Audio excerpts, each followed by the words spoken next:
두 눈으로 직접 보고도 믿을 수 없는 광경이에요. 여기 딸과 함께 한국을 방문했다가 충격에 휩싸인 미국인 변호사가 있습니다. 과연 이 변호사는 어떤 연유로 한국을 왔으며 무엇 때문에 그렇게 놀라게 되었을까요? 오늘의 사연 들어보도록 하겠습니다. 안녕하세요. 저는 미국의 시카고 일리노이주에 살고 있는 멜리사 브라운입니다. 저는 환경단체에서 변호사로 근무하고 있으며 16살 딸을 키우고 있는 주부이기도 합니다. 최근 일본의 방사능오염수 해양 방출 결정으로 국제사회에서 논란도 많았지만 제가 몸담고 있는 환경단체에서도 이에 대한 대응을 활발하게 하고 있어요. 예를 들어 방사능 오염수 방출이 지구와 인간, 그리고 해양 생물에 미치게 되는 영향에 대한 연구의 필요성을 알리는 활동을 하는 중입니다. 환경단체에서 법률 검토에 관련한 업무를 하다 보니 변호사이지만 지구온난화와 환경에 대한 관심도 자연스럽게 생기게 되었어요. 저의 소중한 딸 소피아는 K-팝과 한국 드라마에 푹 빠져서 살고 있는 중학생인데요. BTS가 활발하게 활동했던 시기에 하늘의 별 따기라는 콘서트 티켓을 구해서 공연 관람도 했었죠. 아미라는 팬클럽에도 가입하여 활동하더니 BTS 멤버들이 한국 군대에 입대하기 시작하면서 공연을 하지 않게 되자 요즘은 블랙핑크라는 여자 아이돌에 빠져 있답니다. 소피아는 블랙핑크 멤버 중에서 제니를 가장 좋아한다고 해요. 작은 체구지만 이목구비가 너무 사랑스럽다고 하면서 말이죠. 어쩜 그리 작은 체구에서 열정적으로 노래와 춤을 추는지 한국의 아이돌은 정말 대단하다는 생각이 들었어요. 소피아가 여자 아이돌을 좋아하게 되면서 한 가지 바뀌게 된 것이 있는데 저에게 화장품과 메이크업 제품을 사달라는 부탁을 자주 하게 된 점이었죠. 뮤직비디오에 비춰지는 아이돌의 얼굴과 비슷한 화장을 해보고 싶어하는 마음에서인 걸 알고 있는 저로서는 거부할 수 없는 부탁이기도 했어요. 제가 화장품을 사주고 나서 며칠 뒤에 소피아에게 곤란한 일이 생겼습니다. 소피아에게는 중학교에 들어가면서부터 친하게 지내는 유코라는 일본인 친구가 있어요. 소피아와 유코는 둘도 없는 단짝 친구이긴 해도 가끔씩 의견 차이를 보이게 되면 마치 친자매처럼 다투기도 했답니다. 그러던 어느 날 소피아와 유코가 또 다투기 시작했는데 이번엔 좀 더 심각했어요. 제가 얼른 2층으로 올라가 다투게 된 이유를 물어보니 소피아가 좋아하는 K-팝 가수를 유코가 깎아내리면서 싸우게 된 거였습니다. 저 따위 한국 아이돌이 뭐가 좋아 라고 하면서 유코는 한국 아이돌은 일본 아이돌을 그대로 베낀 거라며 분을 참지 못하고 있었어요. 한국과 일본이 이웃해 있지만 과거사 문제로 껄끄러운 관계라는 것을 알고 있었던 저는 미국에서 태어나고 자랐다는 유코마저도 저런 감정을 가지게 된 것이 이해되지 않았습니다. 둘을 화해시키려 노력했지만 유코는 씩씩거리며 울면서 집으로 가버렸고 얼마 뒤 유코의 엄마 아오이 씨가 찾아왔어요. 저는 아이들이 다투게 되어 유감이라는 말과 함께 한국의 아이돌을 좋아하는 게 왜 기분 나쁜 일인지 이해가 되지 않는다고 했어요. 아오이 씨는 흥분된 목소리로 은혜를 모르는 민족이 한국인들이며 일본 덕분에 미개한 나라에서 선진국이 되었는데 고마워하기는커녕 다케시마가 자기들 땅이라고 우긴다고 막무가내로 흥분했답니다. 다케시마도 자기 땅이라고 우기는 배은망덕한 한국 아이돌에게서 무엇을 배우겠냐는 얘기였죠. 아오이 씨는 자신이 글로벌 회사에서 회계사로 일하고 있고 교육도 받을 만큼 받은 사람이라면서 한국인의 주장은 새빨간 거짓말이라고 강조했습니다. 아이들을 화해시키려는 제 마음과 달리 아오이 씨는 한국과 한국 문화에 대해 깎아내리는 말만 되풀이했어요. 마치 소피아가 저급한 나라의 아이돌을 좋아하는 일을 당장 멈추어야 한다는 식으로요. 두 나라의 과거사와 최근에 발생한 이슈들에 대해 정확히 알지 못했던 저는 아오이 씨의 말이 이상하다고 생각되긴 했지만 반박할 근거가 없어서 얼버무리면서 대화를 마무리했답니다. 아오이 씨가 계속 언급한 다케시마라는 지역을 구글로 검색해봤어요. 한국에서는 독도라는 지명으로 사용하고 있으며 역사적으로나 지리적으로 한국 고유 영토라고 기재되어 있었습니다. 반면에 일본은 독도를 자신들의 영토라고 주장하며 국제사회의 분쟁 지역으로 인식시키려는 노력을 지속하고 있다고 나와 있었어요. 아오이 씨의 말과는 다른 내용을 확인하니 머리가 아플 정도로 아주 혼란스러웠습니다. 한국과 일본 어느 쪽 주장이 올바른지에 대한 궁금증이 생겨났죠. 때마침 일본에서 오염수를 방류하기 시작하여 환경단체의 현장 방문 일정이 계획되어 있었어요. 저도 현장 방문 시 발생할 수 있는 충돌에 대비하기 위해 일본 출장에 합류해야 했죠. 두 나라 중 어느 한쪽에 치우치지 않는 저만의 판단이 필요하다고 생각돼요. 일본 출장 전에 한국으로 가서 직접 두 눈으로 확인하기로 했어요. 마침 일본 출장까지는 한 달의 여유가 있었고 오염수 방류 시 가장 인접한 국가인 한국의 입장도 확인할 겸 한국 여행 일정을 넉넉하게 잡기로 했어요. 한국 여행 계획을 남편과 딸에게 알렸더니 소피아도 함께 가고 싶어 하더군요. 남편은 담당하고 있던 프로젝트가 진행 중이라 휴가를 낼 수 없다며 아쉬워했어요. 반면에 소피아는 유코의 일로 상처를 받은 것도 있고 자신이 좋아하는 한류 문화가 정말 배은망덕한 나라에서 만들어졌는지 확인하고 싶어 했어요. 한국 여행으로 한국의 문화와 한국인에 대해 알게 된다면 소피아의 선택이 잘못된 것인지 아닌지가 확실해질 테니까요. 소피아의 방학과 겹쳐 있어서 일정에는 문제가 없었죠. 구체적인 여행 계획을 잡고 한국에서 한 달 동안 지낼 곳도 한국인 동료의 도움으로 해결했답니다. 그렇게 설레는 마음을 안고 비행기에 탑승했어요. 드디어 14시간의 비행 끝에 인천국제공항에 도착했고 우리는 입국장으로 향했습니다. 방학 기간이라 여행객이 많은 탓인지 길게 줄을 서서 기다리게 되었어요. 장시간 비행으로 지쳐있던 소피아는 짜증을 내기 시작했답니다. 줄이 이렇게 길면 입국 심사에 2시간은 더 걸리겠다면서요. 하지만 우리가 이런 대화를 나누고 있던 그 짧은 시간에 줄이 절반은 줄어 있었어요. 어떻게 된 일이지? 하는 표정으로 소피아와 눈이 마주쳤죠. 우리 차례가 돼서 보니 입국 심사에 전자 시스템을 도입하여 시간을 단축하고 있었던 거였어요. 그리고 막상 안으로 들어오니 입국 심사를 할 수 있는 부스가 다른 나라보다 많아서 순서가 빠르게 왔던 거였죠. 입국 심사를 무사히 마치고 지정된 수화물 컨베이어 벨트에 도착했어요. 한 달 일정으로 방문한 거라 찾아야 할 캐리어가 3개나 되었어요. 혹시 짐이 다른 곳으로 잘못 갔으면 어떡하지? 하는 걱정을 안고 컨베이어 벨트에 집중했답니다. 하지만 제 걱정과는 달리 짐을 10분도 안 돼서 모두 찾았어요. 근처에서 근무하는 직원에게 물었더니 그 사람의 말이 저를 더 놀라게 만들었습니다.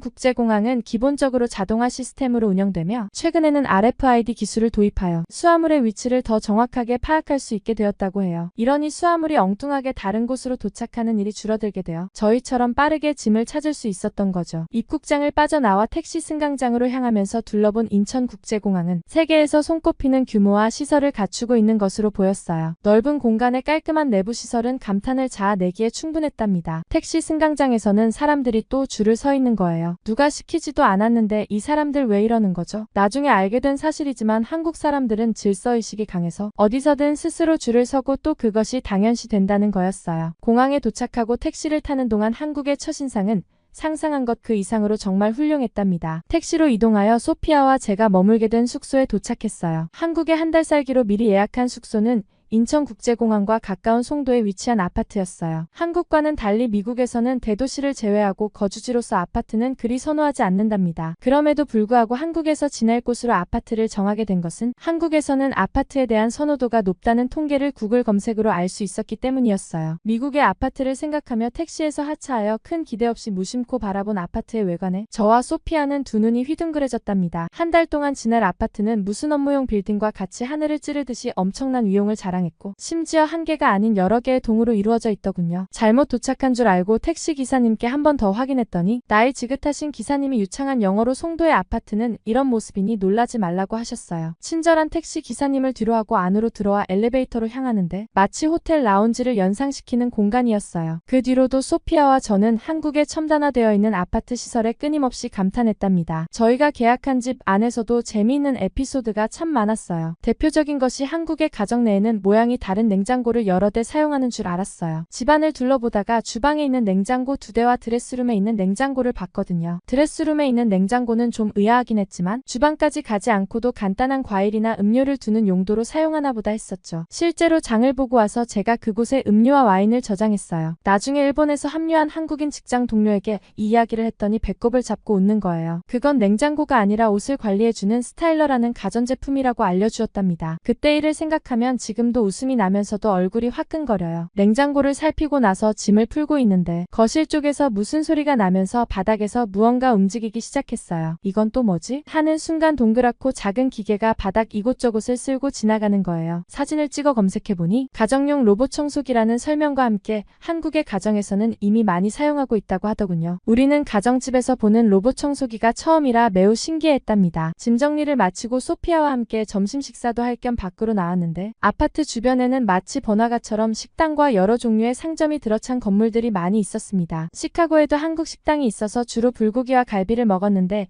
오늘은 불고기로 정했어요. K-팝과 한국 문화에 관심이 많은 소피아 덕에 저희 가족도 외식 때마다 먹었고 양념 소스의 맛이 계속 먹어도 질리지 않아 기억에 남았던 음식이라 한국에서 직접 먹는 불고기는 얼마나 더 맛있을까 하고 기대에 차 있었죠. 불고기와 비빔밥을 함께 주문할 수 있게 되어 있어서 우리는 둘 다 주문해봤습니다. 비빔밥은 처음 먹어보는 메뉴인데 밥 위에 양념 소스와 여러 야채들이 들어있어 건강과 다이어트에도 좋을 것 같았죠. 소피아도 처음 비빔밥을 한 입 먹었을 때는 두려움이 있었지만 막상 입안에서 여러 야채와 비빔 소스가 어우러진 맛을 느꼈을 때에는 환한 미소를 지었답니다. 그리고 불고기와 비빔밥을 교차로 먹으니 2배로 맛있었어요. 시카고에서 먹었던 불고기도 맛있었는데 현지에서 먹은 불고기는 훨씬 더 맛있더라고요. 처음 먹어본 비빔밥은 저의 최애 식단이 되었는데 집에서도 소스와 야채만 있으면 간단하게 만들어 먹을 수 있었어요. 식사를 마치고 소화도 시킬 겸 주위를 산책하다가 올리브영이라는 간판이 보였는데 갑자기 소피아가 흥분된 표정으로 저를 끌고 갔어요. 영문도 모르고 끌려온 저는 올리브영 매장에 들어가서야 소피아의 행동을 이해했답니다. 소피아가 한국 드라마에서 보았던 화장품 판매 상점을 기억해낸 것이었어요. 그리고 그곳에선 각종 화장품과 미용 도구를 살 수 있게 되어 있었죠. 한국인들의 고운 피부를 부러워했던 저희는 마스크팩과 소피아의 립글로스를 구매했습니다. 색조 화장품은 직접 사용해 볼 수 있게 되어 있어 어울리는 색상을 고르는데 큰 도움이 되었죠. 한국에서 유통되는 화장품은 미국에서도 인기가 많은데 수입되어 들어오는 제품이 한정적이라 쉽게 구매하기 어려웠어요. 돌아오는 길에 대형 슈퍼마켓에 들러서 간단하게 장을 보게 되었어요. 한국에서 한 달 동안 생활해야 하기에 끼니마다 외식을 할 수 없는 상황이라 저녁은 제가 요리를 해보기로 했답니다. 쇼핑 카트를 밀며 매장 안으로 첫 걸음을 내디딘 순간 또 다시 놀라지 않을 수 없었습니다. 미국에서는 창고 형식으로 상품이 진열되어 있고 높은 칸막이 때문에 처음 가는 매장의 경우 상품을 찾기가 굉장히 어려워요. 한국에서 방문한 이마트는 한눈에도 야채와 과일이 있는 위치와 육류와 생선이 진열된 장소가 보이는 게 아니겠어요. 게다가 저처럼 한국식 재료로 요리하기 어려운 사람들에게는 딱인 밀키트라는 제품이 2인분씩 포장되어 나온다는 점이에요. 딸 소피아와 함께 닭갈비 밀키트와 햇반, 과일 등을 구매하고 집으로 돌아와 조리 방법을 보면서 닭갈비를 요리해 먹었답니다. 식당에서 직접 먹어본 맛과 크게 차이나지 않고 너무 맛있더라고요. 식사를 다 마치고 밀키트에서 나온 포장지와 과일 껍데기를 어떻게 버려야 할지 고민하다가 집주인이 아파트 생활에 대한 안내 메일을 보내주었던 것이 생각나서 확인해 보았어요. 음식물 쓰레기와 포장지는 구분해서 따로 버려야 하며 음식물 쓰레기를 버릴 때에는 작은 카드를 함께 가지고 나가야 한다는 주의사항이 있었습니다. 메일에 안내된 장소에 음식물 쓰레기를 들고 갔더니 음식물 쓰레기 종량기기가 있더군요. 이웃 사람이 사용하는 모습을 관찰했다가 저도 따라서 해보았답니다. 카드를 대고 나서 기계의 뚜껑 부분이 열리면 음식물 쓰레기를 버리고 다시 카드를 대면 문이 닫히고 배출한 쓰레기의 무게를 알려주는 방식이었어요. 배출한 무게만큼의 비용을 낸다는 것도 꽤나 합리적인 방법이라는 생각이 들었답니다. 한국은 도대체 어떤 사람들이기에 이런 기계를 발명하고 지구 환경을 생각해서 쓰레기를 나누어 배출하게 됐는지 궁금해서 자료를 더 찾아보았습니다. 구글로 검색을 하다가 관련 기사를 보고 눈이 휘둥그레졌습니다. 워싱턴 포스트에서 쓴 기사에는 한국의 음식물 쓰레기, 일반 쓰레기, 재활용 쓰레기 분리 배출을 의무화해서 재활용률 98%에 도달했다는 기사를 찾을 수 있었습니다. 그와 반대로 미국은 현재 쓰레기 재활용률이 40%에도 못 미친다는 내용도 볼 수 있었지요. 한국은 이미 20년 전부터 재활용 분리 배출과 음식물 처리를 체계적으로 관리해오고 있었습니다. 제가 미국에서 지구 환경과 관련된 환경단체에서 일을 하고 있으면서 한국에 이미 이런 기계를 사용하고 있는 것과 음식물을 따로 배출해서 토양이 오염되는 것을 막고 있었다는 내용을 처음 알게 된 것에 부끄러움을 느끼는 순간이었어요. 한국에서의 생활은 불편함 없이 잘 적응하며 생활할 수 있었답니다. 저는 한국에서 열리는 일본 오염수 관련 토론회에 참여하는 업무도 하면서 한국을 알아가고 있었죠. 소피아는 제가 업무를 하는 기간에는 외국인 단기 여행 프로그램에 참여해서 한국의 여러 관광지를 방문하며 시간을 보냈답니다. 한국의 여러 곳을 여행한 소피아는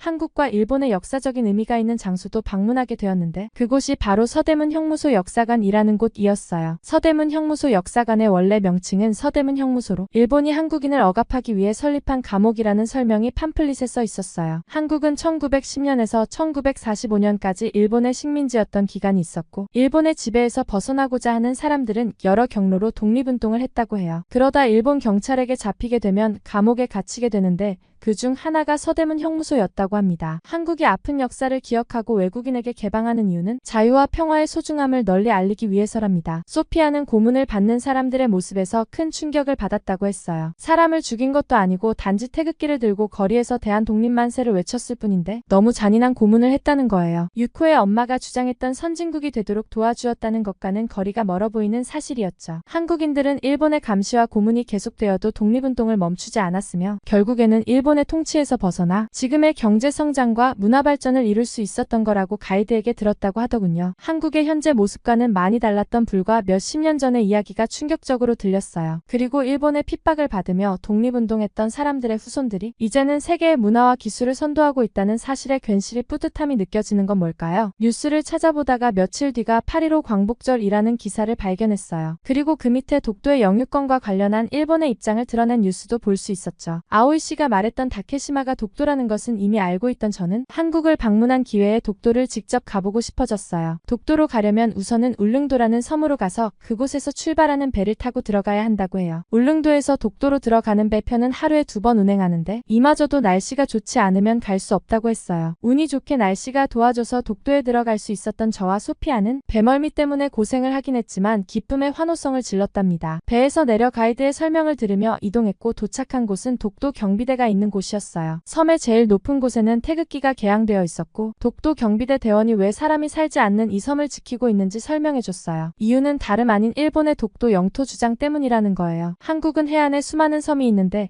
옛날부터 이런 섬들을 죽도라는 명칭으로 관리했고 현재도 죽도라는 섬은 전국 여러 곳에 같은 이름으로 존재한다고 해요. 일본이 말하는 다케시마의 뜻이 죽도와 같다는 설명도 들었어요. 일본인 아오이시로부터 들었던 한국에 대한 좋지 않은 이야기가 미심쩍은 마음에 시작된 저의 한국 방문은 여러모로 의미가 있었답니다. 제가 눈으로 직접 보고 경험한 한국은 일상생활에서 디지털화되어 있으면서도 쓰레기 분리 배출과 재활용으로 지구 환경과 오염을 막으려는 노력을 모든 국민이 적극적으로 참여하는 나라였어요. 미국으로 돌아가게 되면 재활용 분리수거와 음식물 쓰레기를 따로 배출하는 것에 대해 검토해 줄 것을 제안해야겠다는 생각을 했습니다. K-팝과 한국 드라마를 좋아해서 한국에 관심을 가지게 된 제 딸도 이번 여행을 통해 자신이 좋아하는 아이돌과 한국 드라마에 대해 자부심을 가지게 되었다고 해요. 가벼운 마음을 안고 저는 일본으로 향하는 비행기에 소피아는 미국으로 돌아가는 비행기에 몸을 실었답니다. 다음 방문에는 한국의 문화와 역사에 대해서 더 알아가기 위해 남편도 동행하는 계획을 세웠어요. 그때가 정말 기다려집니다. 미국에서 환경단체 변호사로 근무하고 있는 멜리사 브라운의 사연 어떠셨나요? 한국의 문화와 역사를 제대로 알기 위해 딸 소피아와 함께 한국을 방문하는 결단력을 보여준 멜리사에게 큰 박수를 보냅니다. 오늘의 사연이 마음에 드셨다면 구독과 좋아요, 알림 설정 부탁드립니다. 다음에 더 좋은 사연으로 찾아뵙겠습니다. 오늘도 행복한 하루 보내세요.